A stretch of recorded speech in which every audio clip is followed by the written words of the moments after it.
కార్తీక పురాణము 16వ అధ్యాయము స్తంభదీప ప్రశంస. వశిష్ఠుడు చెబుతున్నాడు, ఓ రాజా, కార్తీక మాసము దామోదరునికి అత్యంత ప్రీతికరమైన మాసము. ఆ మాసమందు స్నాన దాన వ్రతాదులు చేయుట, సాలగ్రామ దానము చేయుట చాలా ముఖ్యము. ఎవరు కార్తీక మాసమందు తమకు శక్తి ఉన్న దానము చెయ్యరో అట్టివారు రౌరవాది నరకబాధలు పొందుతురు.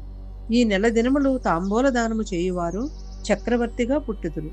ఆ విధముగానే నెల రోజులలో ఏ ఒక్కరోజు విడవకుండా తులసి కోట వద్ద గాని భగవంతుని సన్నిధిని గాని దీపారాధన చేసిన ఎడల సమస్త పాపములు నశించుటయే కాక వైకుంఠ ప్రాప్తి కలుగును. కార్తీక శుద్ధ పౌర్ణమి రోజున నదీ స్నానం ఆచరించి భగవంతుని సన్నిధి యందు ధూపదీప నైవేద్యములతో దక్షిణ తాంబూలాదులు నారికేళ ఫలదానము చేసిన ఎడల చిరకాలం నుండి సంతతి లేని వారికి పుత్ర సంతానము కలుగును. సంతానము ఉన్నవారు చేసినచో సంతాన నష్టము జరగదు. పుట్టిన బిడ్డలు చిరంజీవులై యుందురు. ఈ మాసములో ధ్వజస్తంభమునకు ఆకాశ దీపము నుంచిన వారు వైకుంఠమునకు సకల భోగములు అనుభవింతురు. కార్తీక మాసమంతయు ఆకాశ దీపము గాని స్తంభ దీపమును గాని ఉంచి నమస్కరించిన స్త్రీ పురుషులకు సకల ఐశ్వర్యములు కలిగి వారి జీవితము ఆనందదాయకమగును. ఆకాశ దీపం పెట్టువారు సాలధ్యానం గాని నువ్వులను గాని ప్రమిద అడుగున పోసి దీపం ఉంచవలేను. దీపం పెట్టడానికి శక్తి ఉండి కూడా దీపం పెట్టని వారు లేక దీపం పెట్టువారిని పరిహసించ ఆడివారును చుంచు జన్మమెత్తుదురు. ఇందులోకి ఒక కథ కలదు, చెప్పెదను వినుము. దీపస్తంభము విప్రుడొకట. ఋషులలో అగ్రగణ్యుడిగా పేరొందిన మతంగ మహాముని ఒక చోట ఆశ్రమాన్ని ఏర్పరచుకుని దానికి దగ్గరలోని ఒక విష్ణు మందిరాన్ని కూడా నిర్మించుకుని నిత్యము పూజలు చేయుచుండెను. కార్తీక మాసములో ఆ ఆశ్రమము చుట్టుపక్కల మునులు కూడా వచ్చి పూజలు చేయుచుండిరి. వారు ప్రతిదినము ఆలయ ద్వారాలపై దీపములు వెలిగించి కడుభక్తితో శ్రీహరిని పూజించి వెళ్ళిచుండెడివారు. ఒకనాడు ఆ మునులలో ఒక వృద్ధుడు తక్కిన మునులను చూసి, ఓ సిద్ధులారా, కార్తీక మాసములో హరిహరాదులు ప్రీతి కొరకు స్తంభదీపము ఉంచినచో వైకుంఠ ప్రాప్తి కలుగుతుందని మనకందరకు తెలిసిన విషయమే కదా. రేపు కార్తీక శుద్ధ పౌర్ణమి. హరిహరాదుల ప్రీతి కొరకు ఈ ఆలయానికి ఎదురుగా ఒక స్తంభము పాతి దానిపై దీపమును పెట్టెదము.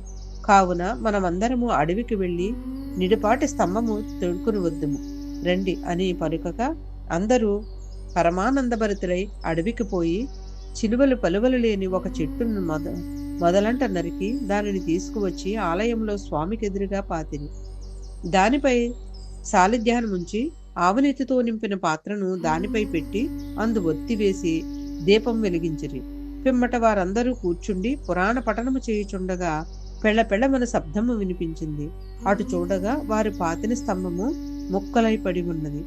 దీపము ఆరిపోయి చల్లాచెదురై పడి ఉండెను. ఆ దృశ్యము చూసిన వారందరూ ఆశ్చర్యముతో నిలబడి ఉండిరి. అంతలో ఆ స్తంభము నుండి ఒక పురుషుడు బయటకు వచ్చెను. వారతనిని చూసి, ఓయి, నీవెవడవు?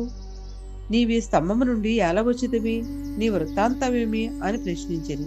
అంత ఆ పురుషుడు వారందరకు నమస్కరించి, పుణ్యాత్ములారా, నేను క్రిందటి జన్మమందు బ్రాహ్మణుడను, ఒక జమీందారుడను. నా పేరు ధనలోభుడు. నాకు చాలా ఐశ్వర్యము ఉండుటచే మదాంధుడనై న్యాయాన్యాయ విచక్షణలు లేక ప్రవర్తించితిని. దుర్బుద్ధిలో అలవాటవుడిచే వేదములు చదవక శ్రీహరిని పూజింపక దాన ధర్మాలు చేయక మెలిగితిని. నేను నా పరివారంతో కూర్చుని ఉండి సమయమున విప్రుడైన వచ్చి నన్ను ఆశ్రయించి నేను అతనిచే నా కాళ్ళు కడిగించుకున్నాను. ఆ నీళ్లు నెత్తి మీద వేసుకోమని చెప్పి నానా దుర్భాషలాడి పంపేవాడిని. నేను ఉన్నతాసనంపై కూర్చుండి అతిథులను నేలపై కూర్చుండబెట్టి చెప్పేడివాడను. స్త్రీలను పసిపిల్లలను హీనముగా చూచుచుండేవాడను. అందరూ నా చేష్టలకు భయపడేవారే కాని నన్నెవ్వరూ మందలింపలేకపోయిరి. నేను చెయ్యి పాప కార్యములకు హద్దు లేకుండా పోయిను. దాన ధర్మములు ఎట్టువో నాకు తెలియవు.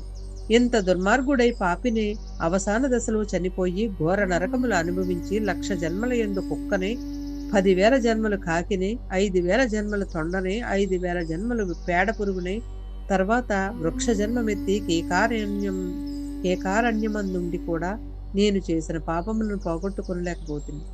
ఇన్నాళ్లకు మీ దయ వలన స్తంభముగానున్న నేను నరరూపమెత్తి జన్మాంతర జ్ఞానినైతిని. నా కర్మలన్నీ మీకు తెలియచేసి తిని నన్ను మన్నింపుడని వేడుకొనెను.